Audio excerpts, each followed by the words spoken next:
Ел жаңалықтарына ораламыз. Теміртауда мүгедек отбасы көмекке зару. Қазір Данбаевтар жанұясы екі бірдей жарымжан баласымен үкіметтен берілетін 25 мың теңге жәрдемақыға күн көруде. Оның үстіне пәтер жалдап тұрады.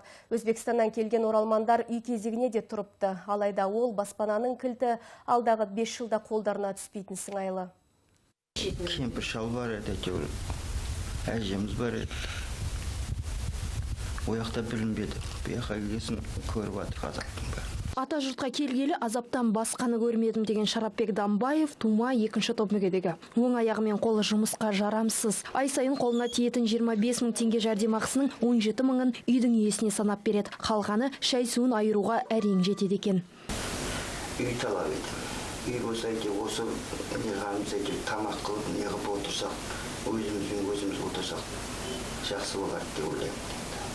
Одан қалса екі перзенті де мүгедек, еңбектеген екі сәбиін күту жарының күнделікті тірлігі. Қаптаған дәрі-дәрмек жүргіктердің өзі қып-қызыл ақша дейді. Әлеуметтік көмек көрсету орталығының есігін талай жағалаған, бірақ сырттан кетеді. Алатымыз 25 мың, 17 мың квартплатқа береміз, 15 мың әйтеуір қарыздан дәрі аламыз, балдар ауыртқаны үшін.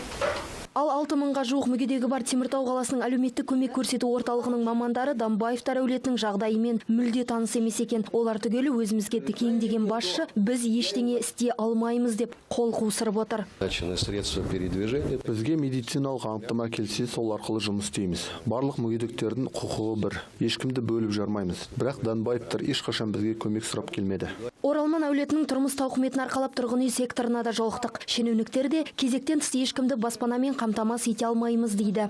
Бірінші кезекте пәтер алуға тек қана Ұлы Отан соғысының ардагерлері және де жетім балалар мен ата-анасының қамқорлығынан айырылған балалардың ғана құқығы бар. Сондықтан бұл кісі мүгедек ретінде тұр кезекте, енді пәтермен келгенде ғана қамтамасыз етіледі. Жылына тұрмысы төмен 100 отбасын баспанамен қамтамасыз етеміз деп мақтанған басшы Данбаевтардың дәл қай жылы пәтерлі болатын дөп басып айтпады. Қолымыз қысқа, күтуден басқа қайран жоқ дейді. Ал мүгедек отағасы үй кезегіндегі тізімде 363 отбасынан соң тұр. Сондықтан кілтке қол жеткізу армандары жақын арада орындалмайтын тәрізді.